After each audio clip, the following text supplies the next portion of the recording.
Welcome back, everyone. This is your host, Reed, and you're watching MOI. Today, I want to start talking about something really important, and that is forming cohesive governments and communities after SHTF. However, for this one, we need to start at the very beginning. Before SHTF happens, what do we need to start doing? Now, I've watched videos like Canadian Prepper had one start talking about this, like 10 rules for communities after SHTF or something like that. I'll put a link to it in the description of what he was talking about. And there's a few other people that have talked about this as well. It's gotten kind of popular. Now, I've actually been working on this for quite a while, thinking about it, carefully considering it, and evaluating it.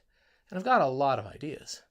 Now, this is where I also say I want you to leave comments, detailed, comprehensive comments with opinions, thoughts. Tell me, this ain't gonna work with a darn. That's a really good idea, Reed. Let me know. They're important. The ideas need refinement. None of us have lived through a major world-altering event, and none of us are an expert at it. And we need to be able to think about it from every direction we can, so that if I'm missing something glaring, giant truck can drive through some major loophole I miss, I need to know about it.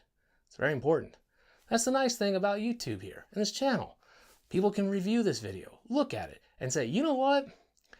I got an idea for you to improve that. That's great. Scientific process and all that. Refinement. It's a good thing. Now, where we're going to start on this is before SHTF happens. Canadian Prepper mentioned forming a group and stuff like that with family is really good because it increases the trust factor. He's right about that. But something else is extremely important. And I didn't learn this until I met people in Russia and became very good friends with them. Family does not need to be a blood relative. Family is how you define it. And if the people reciprocate that, they can see you as family as well. You can create a family that includes extended people outside of blood relatives. And in fact, I've found much tighter and stronger relationships with people that aren't even my blood relatives, that I call family now. And this is important. When you're forming a group and a community of people to sort of hunker down to get the initial pieces going, if you have these people that you've really bonded with and all that, and you now call family, this is a good group of people to start with. You don't need to have 20 kids or a bazillion cousins or all this other stuff to do it. What you need to do is find like-minded people, discuss these ideas with them, share with them the thought, and say, I want to call you family, and have them agree with that. People willing to do all sorts of things for each other, thick and thin, support, help each other and all that. People that have been in the military can understand what I'm talking about. People that have also had tight relationships where their life depends on in other professions can also directly understand what I'm talking about. This is an important concept, and one that's worth a lot of thinking about right now, before everything falls apart.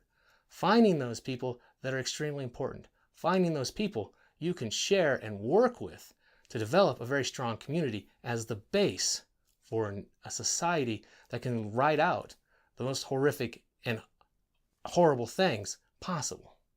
That's what you need. Those really strong ties. Those people that you're willing to get together with and do this with. So we need to find them now. That's also why I'm here on YouTube. So I'm going to be looking for more people. I have a grand dream. And yes, I will be sharing it with everyone because I need more people. That's the thing is, we need people to get along, to get through whatever may be coming our way. Like I've said in the past, I'm pretty darn certain people in our lifetime are going to suffer an immense world-changing event. And I think it may happen sooner than we'd want. That's why I'm here also, is to help find like-minded people that are willing to get together and forge a path forward. And so on and so forth. And so that's something I wanted to bring up today.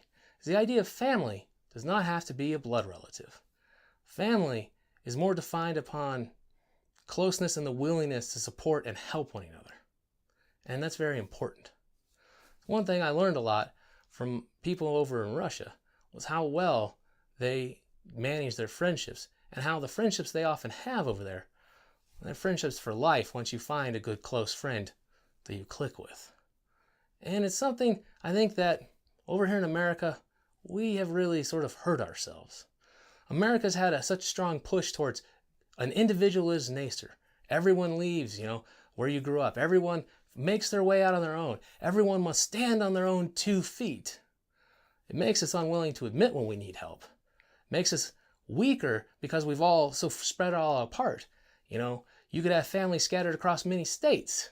And if there's an emergency and you're trying to reach out for family and you don't have them nearby and the major stuff's going down, they may never make it to you. And we've really hurt ourselves that way. Think about also is like what used to be the norm. We used to have extended families, households. You'd have grandparents, parents, and children living in the same area.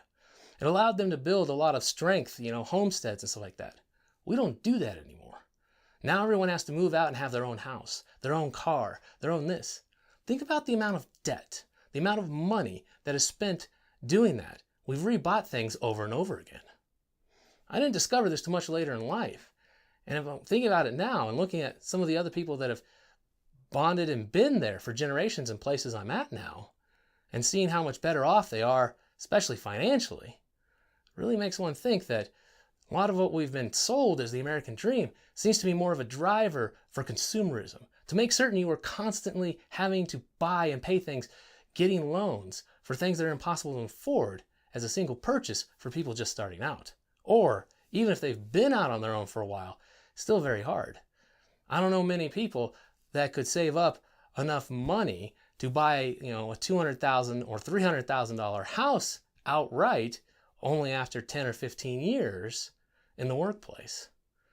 Yeah, it's going to be pretty difficult, especially with what wages have been stagnated at, and terrified of how bad it would be in California with their house market prices and a lot of the main tech sectors being astronomically high.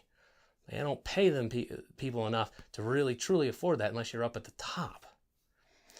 And so that's the thing is we really need to be finding family now and looking at ways to help each other and get together in the same area. It's important. So that's an idea I want you to start thinking about, start investigating, ask any questions you want, tell me if I'm nuts, and leave some comments or a like. Take care, everyone. This is Reed with another strange idea. Out for now.